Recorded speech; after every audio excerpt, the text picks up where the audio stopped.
150 కోట్ల స్కామా లేదా 250 కోట్ల స్కామా? దాదాపు 300 కోట్ల పైనే ఉందండి. 300 ఈ కోట్లు. రోజు నేను ఇంటర్వ్యూ ఇచ్చిన తర్వాత హ్మ్. అందులో ఒక జర్నలిస్ట్ తమ్ముడు కూడా నా దగ్గరికి వచ్చి, సార్ ఇది 1000 కోట్ల పైన స్కామ్ సార్.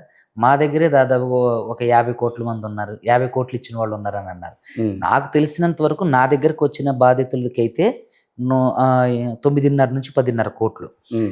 అది నాకు ఈ ఇష్యూ బయటకొచ్చిన తర్వాత గత 2 నెలలుగా ఈ ఇష్యూ జరుగుతున్నప్పుడు బాధితులందరితో నేను ప్రెస్ మీట్ పెట్టించి వాళ్ళు ఎంతెంత కోల్పోయారు, ఎలా ఇచ్చారు, ఆళ్ళ దగ్గర ఉన్నటువంటి ఆధారాలన్నీ మీడియాకి ఇచ్చిన తర్వాత ఏదైతే దేవరకొండ నల్గొండ ఆ ఏరియాలో ఉన్నటువంటి ఎవరైతే ఎస్టీ కేటగిరీకి సంబంధించినటువంటి బాధితులున్నారో వాళ్ళలో డాక్టర్లున్నారు, తర్వాత చిన్న సన్నకారు రైతులున్నారు, తర్వాత ఇల్లు వాకిళ్ళు తాకట్టు పెట్టిన వాళ్ళు, ఇల్లులు అమ్మేసిన వాళ్ళు, బంగారం అమ్మేసిన వాళ్ళు కూడా వీళ్ళందరూ కలిసి వాళ్ళు నాతో మీరు ఒక హైకోర్టు అడ్వకేట్ అయి ఉండి నిర్దిష్టంగా ఆరోపణలు చేస్తున్నారు లేదా బాధితుల పక్షాన పోరాటం చేస్తూ బాధితులు తెలిపిన వివరాల ప్రకారమే మీరు ఒక సంఖ్య చెప్తున్నారు. అది 150 కోట్ల, 300 కోట్ల, 1000 కోట్ల అనేది. అవును.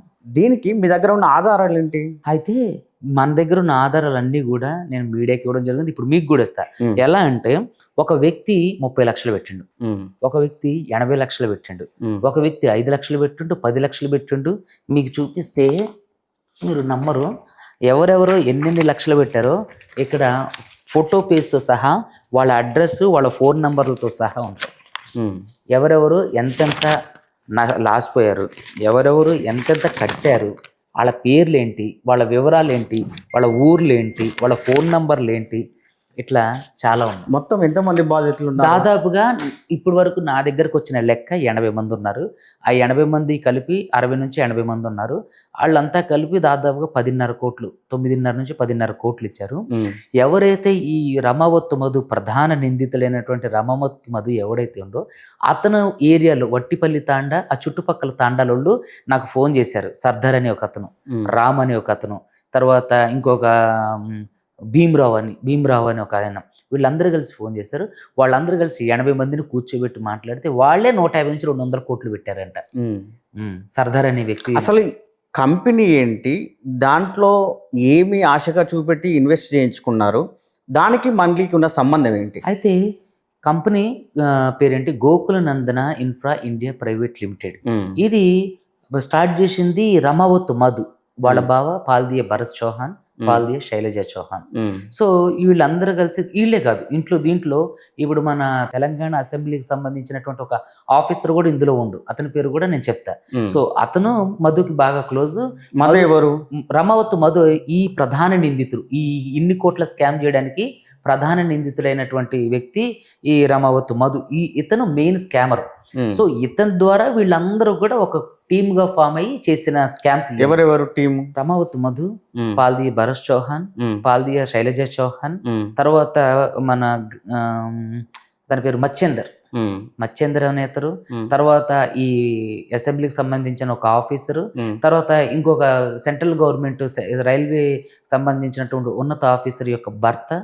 అతని పేర్లు కూడా చెప్తా, అంటే ఆధారాలు రావాల్సి ఉన్నాయి కాబట్టి వాళ్ళ పేర్లు చెప్పట్లేదు, వాళ్ళు కూడా ఉన్నారు.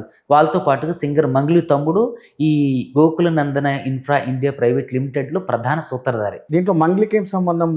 అయితే మంగ్లీ ఎందుకు సంబంధం ఇందులోకి వచ్చింది, తన పేరు ఇందులోకి ఎందుకు వచ్చింది, బాధితులందరూ ఎందుకు మంగ్లీ పేరు చెప్తున్నారంటే ఈ ప్రధాన నిందితులైనటువంటి రమావత్ మధు మంగ్లీ వాళ్ళ చిన్న చెల్లెని చేసుకుంటున్నా, మంగ్లీ వాళ్ళు నాకు దగ్గర బంధువులు అని చెప్పి వాళ్ళ తమ్ముడిని, మంగ్లీ వాళ్ళ తమ్ముడు శివాని కూడా తనతో పాటే ఉంచుకున్నాడు అన్నట్టు.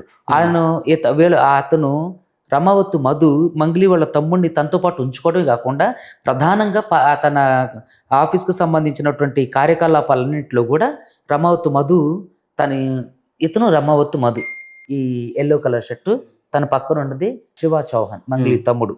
సో ఇక్కడ ఒక్క చోటే కాదు, మీరు చూసుకున్నట్లయితే ఇవి అన్ని వీడియోస్ ఇగోండి. బాధితులతో రమావత్ మధు, వీళ్ళు బాధితులు.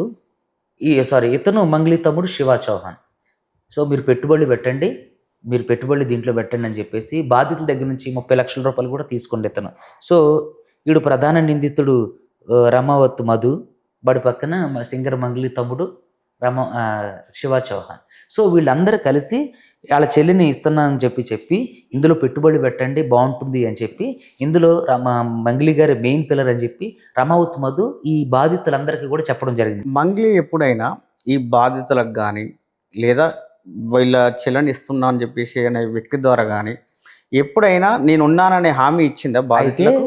నేనున్నానని హామీ ఎవరికి ఇవ్వలేదు, ఆవిడ కలవలేదు. కానీ ఉమ్, ఒకసారి వీళ్ళందరూ కలిసి డబ్బులు ఇవ్వడానికి మేము మంగ్లీ గారు ఉంటేనే ఇస్తానంటే మంగ్లీ గారు అపార్ట్మెంట్కి తీసుకెళ్ళి ఈ రమావత్ మధు అనే అతను ఇట్లా హాల్లో కూర్చోబెట్టి అక్కడ డబ్బులు తీసుకుని, మంగ్లీ గారు వాళ్ళు రూమ్ పక్కనే ఉంది, ఆవిడ తర్వాత వస్తారని చెప్పి డబ్బులు తీసుకున్న తర్వాత ఆవిడ కల్పించకుండా వెళ్తుంటే, ఆవిడ బయటకు వస్తుంటే వేరే వాళ్ళు ఒక సెల్ఫీ ఇవ్వండి మేడం అంటే సెల్ఫీ ఇవ్వకుండా చేయడం పెట్టుకుందని చెప్పి బాధితులు చెప్పారు.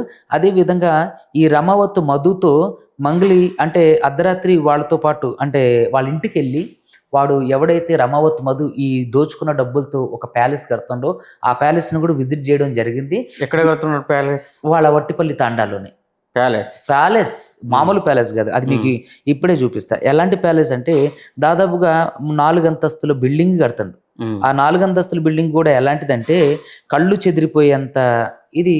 మంగ్లీ ప్రధాన నిందితుడు మధు, ఇదిగోండి ఈ ఫోటోలో ఇదిగోండి మంగ్లీ, ఈవిడ మంగ్లీ, ఈవిడ ప్రధాన నిందితుడు రమావత్ మధు, వాళ్ళ చెల్లి ఇంద్రావతి చౌహాన్, తర్వాత వీళ్ళు వాళ్ళతో పాటు వచ్చిన గ్రామస్తులు అర్ధరాత్రి 3:30 గంటలకు వెళ్ళి, ఇది మధు కడుతున్నటువంటి ఇల్లు వెనకాల బ్యాక్గ్రౌండ్లో కన్స్ట్రక్షన్లో ఉన్నది.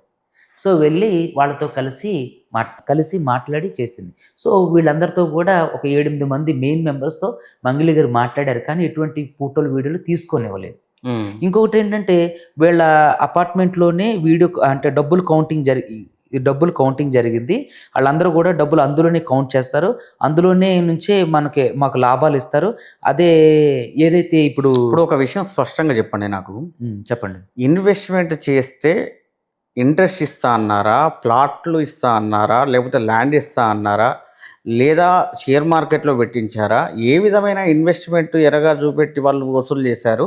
ఆ బాధితులకు ఎటువంటి ఉపయోగం లేకుండా, ఎటువంటి లాభాలు చేకూర్చకుండా వీళ్ళు మోసం చేశారా? ఎగ్జాక్ట్లీ. ఎందుకంటే ఎలా వీళ్ళు చేశారు అంటే, గోకుల నందన ఇన్ఫ్రా ఇండియా ప్రైవేట్ లిమిటెడ్ అనే ఒక బోగస్ కంపెనీ స్టార్ట్ చేసి దాంట్లో మేము ట్రేడింగ్ బిజినెస్ చేస్తున్నాం, దాంట్లో మేము గోల్డ్ మీద పెట్టుబడులు పెడుతున్నాం, దాంట్లో మేము ఇంపోర్ట్ అండ్ ఎక్స్పోర్ట్ బిజినెస్లు చేస్తున్నాం, దాంట్లో మేము సిమెంట్ ఫ్యాక్టరీలు కొంటున్నాం, సిమెంట్ ఫ్యాక్టరీ ప్రోడక్ట్ స్టార్ట్ చేస్తున్నాం, దాంట్లో మేము వెంచర్లు స్టార్ట్ చేసి రియల్ ఎస్టేట్ స్టార్ట్ చేస్తున్నాం అని చెప్పి దాంట్లో మీరు పెట్టుబడులు పెడితే వచ్చిన లాభాల్లో మీకు డబ్బులు ఇస్తాం. ఎప్పుడు లాభాలు వస్తాయని వీళ్ళు అడిగితే లాభాలు కొంత టైం పడుతుంది, ఈ లాభాలు వచ్చే టైంకి మీకు అధిక వడ్డీ ఇస్తాం అని చెప్పేసి వాళ్ళకి దాదాపుగా కొంతమందికి 3-4 నెలలు, 5-6 నెలలు, 7-8 నెలలు కూడా వడ్డీ ఇచ్చిండు. అట్లా వాళ్ళు నమ్మి వాళ్ళు మన ఠాగూర్ సినిమాలో లాగా మీరు ఒకరికి సహాయం చేయండి, వాళ్ళు ముగ్గురికి సహాయం నా స్టాలిన్ సమ్ ఏదో సినిమాలో అట్లా వీళ్ళు ఏం చెప్పేవాళ్ళు అంటే, మీరు ఇంకా మీకు తెలిసిన వాళ్ళు కూడా ఉంటే ఇందులో జాయిన్ చేయించండి, మీకు 10 లక్షలు కడితే గోవా ట్రిప్, 30 లక్షలు కడితే థాయిలాండ్ ట్రిప్, ₹1,00,00,000 కట్టిన వాళ్ళకే ఇక మిగతా ట్రిప్పులు అని చెప్పేసి ఆశ చూపించి దాదాపు 30 నుంచి 40 ఒక వట్టిపల్లి తాండా ఆ చుట్టుపక్కల తాండాలో వాళ్ళే తాండా ప్రజలే దాదాపుగా 8 కోట్లు కట్టినాయని ఉండు. ఈ మత్స్యేంద్ర అనే ఈ ఫ్రాడ్ స్కామర్ కూడా ఇందులో ఉండో, వాడు దాదాపుగా 5 కోట్లు కట్టి వాడి దగ్గర నుంచి వసూలు చేసుకుండో. ఇప్పుడు ఈ ప్రధాన నిందితుడు మధు ఆ మత్స్యేంద్ర అని చెప్పేసి హైదరాబాద్లో నుండి ఆ మత్స్యేంద్ర అనే వాడి దగ్గరే ఉండని చెప్పేసి వాళ్ళందరూ కూడా బాధితులందరూ మాట్లాడతారు. ఆ మత్స్యేంద్ర అనేటోడు నన్ను డైరెక్ట్గా ఫోన్లో కూడా బెదిరించిండు మిమ్మల్ని, నన్ను. ఏమని అంటే ఇక బూతులతో నిన్ను ఏం చేయాలంటే అది చేస్తాను, ఆ ప్రూఫ్స్ కూడా ఉన్నాయి. సో ఇట్లా రకరకాలుగా వీళ్ళందరూ కూడా అంటే ఆశావాహులది ఎలా ఉంటుందండి, ఇట్లా ఇన్ఫ్రాస్ట్రక్చర్ అంటే Gokul Nandana India infra private limited start చేశారు, దాంట్లో రకరకాల బిజినెస్లు చేస్తున్నారు, సో దాంట్లో మీకు డబ్బులు ఇస్తామని అంటున్నారు అని చెప్పేసరికి వీళ్ళందరూ ఏంటంటే పొలం అంటూ ఆశపడి ఆశాజీవులు కాబట్టి పెట్టుబడులు పెడితే లాభాలు వచ్చేంత వరకు వడ్డీ ఇస్తానన్నారు అనేసరికి వాళ్ళ చుట్టాలని వాళ్ళు అట్లా చాలా వరకు విస్తరించి ఇక్కడ నుంచి తెలంగాణలో స్టార్ట్ అయిన ఈ స్కామ్ ఆంధ్ర నుంచి కర్ణాటకకి వెళ్ళింది. ఇప్పుడు మీ అభిప్రాయం ప్రకారం, మీ ఆరోపణ ప్రకారం మంగ్లీని ఆరోపణలు కాదండి, నిజాలు. నేను అనేది ఏంటంటే ఎగ్జాక్ట్లీ వాస్తవాలే అనుకుందాం కాసేపు. అనుకుందాం కదండి, మీకు ఎన్నో ప్రూఫ్స్ ఇచ్చి చూపిస్తాను. నేనేమంటున్నాను, నేనేమంటానంటే ఫస్ట్ మీరు ఇది ఆరోపణ అని చెప్పేసి మీరు ఆరోపిస్తారు. నేను అనేది స్కామ్ ఆరోపణ అని అనట్లేదు. నేను ఆరోపణ అనే పదం ఎందుకు వాడుతున్నా, దేని గురించి వాడుతున్నా అంటే